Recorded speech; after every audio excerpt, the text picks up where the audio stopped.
Well, hello there, folks. I hope you're all doing well. I'm here at a very special spot here in Columbus, Ohio. Shrum Mound, Campbell Park, this is called. And Shrum Mound is a very special spot. Just not only in what obviously it contains and what it, I mean, the fact that it's preserved in such an urban area where so much history and culture obviously has been plowed over for development. It's really nice that it's been preserved, but it's also a very special spot for me and my interest in archaeology. I'll tell you guys about that in just a second. But yeah, here you can see the sign. Read it.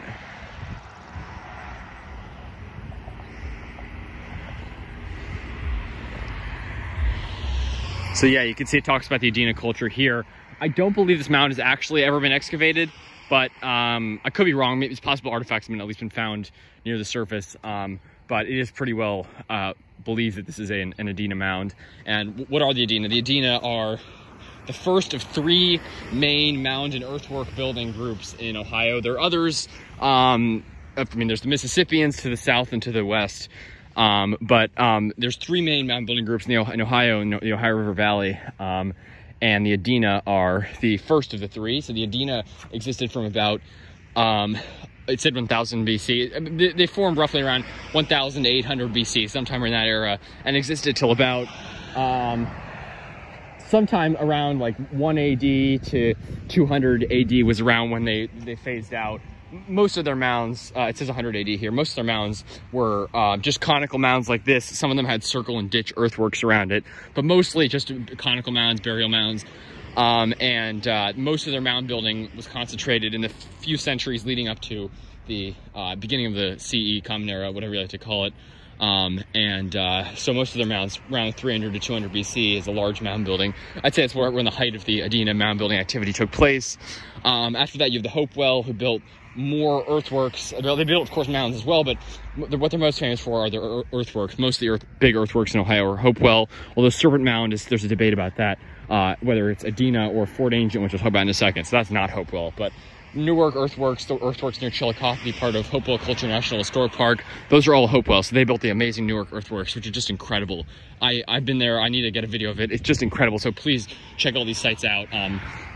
The Hopewell culture existed from about 200 BC to 500 AD. Most of their earthworks built around 200 to 300 AD, sometime around then. So first centuries AD as opposed to BC. And then the Fort Ancient, the last group, existed much later, around 900 AD to sometime around like 1300, 1350 AD. Most of their mound building activity concentrated around 1000, 1100 AD. So you can sort of see the three periods here. So this is an Adena mound. Again, there's not been any dates on this because I don't believe it's been at least thoroughly excavated, if excavated at all, but probably built around 300 to 200 BC is my guess. And what a special spot. Not only special just because, I mean, any mound is special. Burial mound, effigy mound, conical mound, whatever the purpose, ceremonial, what be it, it's very special. But also this site, you can see here they've got markers and plaques, and you can see all this development around here. I mean, we are not far from downtown Columbus, and it's the troubles for mounds. And I once read that there were originally 1 million mounds in the Midwest or something, and 90% of them have been destroyed. So there's about 100,000 left. Still a huge number, but 90%. I mean, that is just tragic. And people were just not very careful. Back in the old days, that people just came in. Early European settlers here destroyed countless mounds and earthworks. Just tragic. But it talks here about Campbell Memorial Park. James E. Campbell was the governor of Ohio. I'm just reading the sign here, from 1890 to 1892. And then from 1913 to 1924, served president of the Ohio Archaeological Society. So it says his daughter, Jessie Campbell Coons, named Campbell Memorial Park for him in 1929. So again, it talks about how it's preserved. It's pretty special. Nice to know that even back in the day when many people were unfortunately destroying mounds, because the problem is Ohio's largely agriculture, land-wise, and then obviously you've got cities and suburban growth still occurring today, and mounds are still being destroyed today, which is tragic. Obviously less so, but it's still happening, unfortunately. I've read about some mounds that were just bulldozed last year. Really, really sad. But farming destroys mounds because people want flat fields. They don't often destroy mounds. Sometimes people leave them in the middle of the field with like trees planted on them. So that's nice. But obviously farming largely has destroyed mounds. Suburban growth and urban growth, obviously they leveled mounds. I know right here in Clintonville, right near where I am today, beautiful Adena mounds with this circle and ditch earthworks, incredibly special spot. In like the 50s, the city council voted, I think, 7-0 in favor of demolishing them to build a residential development. And that's what they did. So really tragic. But I mean, considering where we are in like this suburban area right near Columbus, this is like prime mound destruction spot. So it is just such a blessing to see this has been preserved, and so nicely preserved as it is. And I'll walk up here, show you guys a view from the top. And I mean, yeah, the whole idea of climbing mounds, I don't know. I mean, there's a trail here, so, you know, it's something that I'm not always so keen on. You know, they are burial spots. This is believed to be a burial spot, so, you know, you want to tread lightly and walk with caution. And frankly, I do hope they kind of close this trail at some point. But while it's open, you know, you can come to the top, get an amazing view here, and see these wetlands here, this lake. I'm assuming this is an artificial lake, but very beautiful view. I guess the trees are obscuring it, but I can sort of see the Columbus skyline over that way. It's right through the trees. Gorgeous view. But yeah, what was I saying? I was talking about the importance of this mound being preserved. And I guess lastly, what this mound means to me, I came here since I was very young because I have family living right nearby. So we'd always come to this mound for as long as I can remember. And then one time when I was, I don't know how old, very young, I actually read the sign talking about the Adena culture. And I was like, you know, talking about how they existed, you know, before the Common Era. And I was like, this is crazy old. And, you know, I was like, is this actually an ancient structure right here near Columbus? And I was just amazed. And I'd say that really started my archaeological interest, which obviously is still growing and continuing to this day.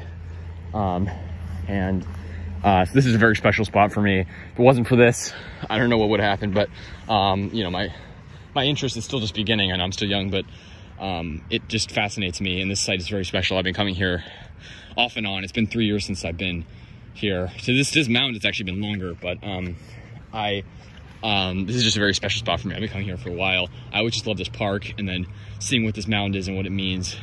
Incredibly special, and we're so blessed to have it preserved. It's, as you can see, beautifully preserved. I think they originally had like 17 trees on it, which were removed sometime around 10 years ago, maybe.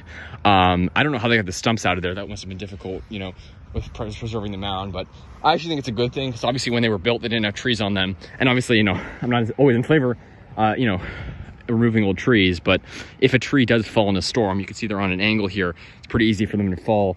They do get quite a bit of, you know, stormy weather here in Columbus. It's a real hazard to the mound if a tree were to fall, you know, with the big old roots that can really upend a lot of the mound and potentially expose burials, which obviously you don't want to do. You know, early archaeologists, unfortunately, just came in, sort of pillaged the mound, no proper excavation, and they would just take burials, take bones, and put them in like vaults in the Smithsonian. It's terrible, but thankfully archaeology's evolved a lot.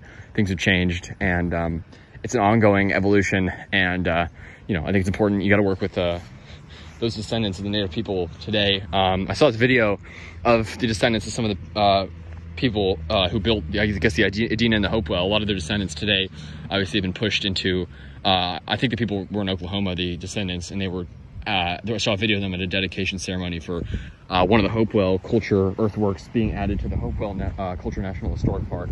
So that was very special to see, because there are still descendants of the people who built these mounds. So you got to keep in contact with them. You know, and I'd say, you know, excavating mounds has its purpose, but you want to be careful what you're excavating, how you're excavating it. And certain mounds you just don't excavate. You know, if it's a burial site, you know, especially now, you just shouldn't mess with these. You know, these are people's graves, and unfortunately, far too many of them have been destroyed. But on the bright side, we still have so many amazing vestiges of the past here in Ohio, in the Midwest, and all around the place. I mean, the Eastern mound building traditions, the people who built mounds generally extended from southern Florida to southern Ontario, southern Canada, in fact, into Manitoba, and I believe maybe into Alberta or one of the other provinces, Saskatchewan maybe, and they extended west to you know, the eastern parts of the Plains states, Kansas, Oklahoma, Texas, and Nebraska, the Dakotas, and then east, supposedly into eastern Maryland even. I've never heard of any mounds in Maryland besides like shell mounds on the Atlantic coast. I've never heard of any in western Maryland, but I wouldn't be surprised if there are some Adena mounds still hiding out there, or maybe some that have been destroyed. But that'd be fascinating if I could find mounds in my home state of Maryland. But as of now, you gotta travel here. All right, folks, thanks for watching. Like and subscribe for more videos. Have a good one. Take care.